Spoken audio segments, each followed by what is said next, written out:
Dear students, welcome back.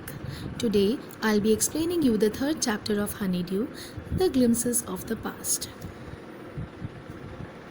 The East India Company was extending its power in the 18th century. The rivalry between the Indian princes and their short-sightedness gave a chance to the English merchants and the company to get successful in their ventures. The rule of the East India Company was looked as a blessing by many as it restored some peace and order. The others, however, viewed the dethroning of their Indian kings as a shame and regretted submitting under the outsiders' rule. Tipu Sultan of Mysore laid down his life fighting the British. India at this point was steeped into religious orthodoxies and superstitions. Practices like untouchability, child marriages, and low social status given to women were just a few to mention. The Britishers, on the other side, were far-sighted and industrious. They scorned the Indians for these evil practices as well as for their dishonesty. Their laws crippled the Indian industries and strengthened their rule. The English goods were imported to be sold in the Indian markets without any import duty, while the Indian farmers were levied with heavy taxes on their produce. The burden on the Indian farmers led to famine and death of several thousands Indians. Ram Mohan Roy was a learned man from Bengal who valued the Indian tradition but understood that the society was in need for reform. He understood that the essence of all religions was the same. Therefore, respect and tolerance is the key to a united social existence. At the same time, he was attracted by the scientific and modern forms of knowledge and realized that anything that could be explained through reason should be accepted as the truth. He travelled to England and thereafter accepted the rule by British, but only if they were willing to fulfill their responsibilities towards their Indian subjects. He also started newspapers in India, but the suspicious British soon stopped them in 1823. This phase was entirely marked by the oppressive policies of the British. They imposed Regulation 3rd on the Indians, according to which Indians could be jailed without trials.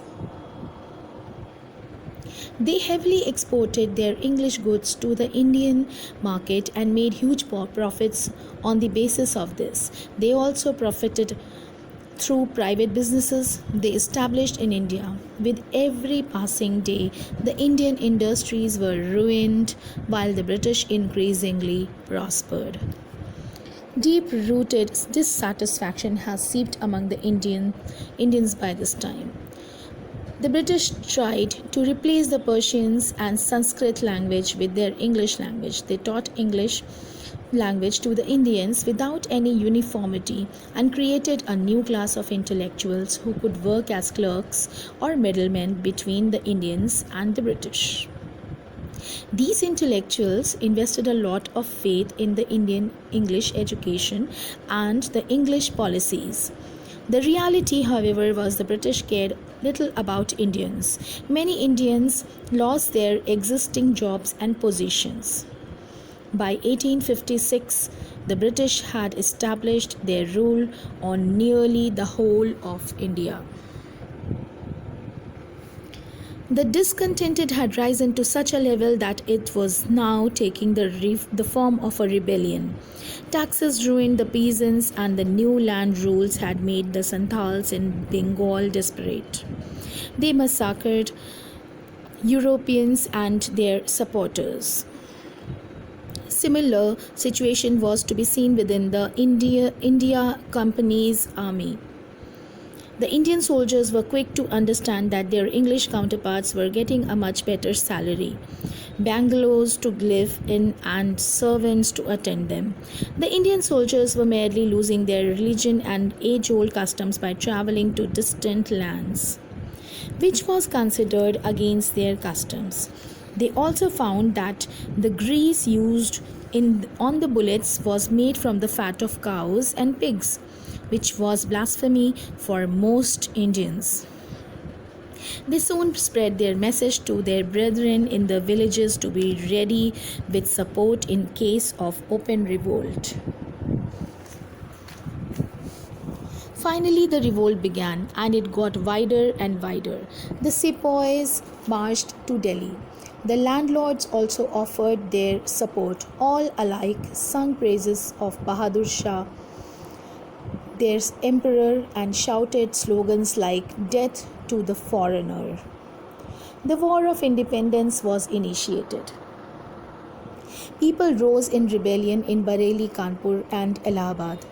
Many former rulers like Begum Hazrat Mahal of Lucknow, popular leaders like Maulvi Ahmadullah of Faizabad, and others joined the upsurge against the foreigners. Azimullah Khan told Tatya Tope that Peshwa Nana Sahab should be chosen as the leader in the war for independence. Kunwar Singh and various other patriots pounced and fought against the foreigner all over North India. So this was all about the chapter, The Glimpses of the Past. I hope you all have understood. Do read the text and message me if anything that you have not understood. I'll be ready to explain you anytime. Thank you and have a nice day. Take care. Bye-bye.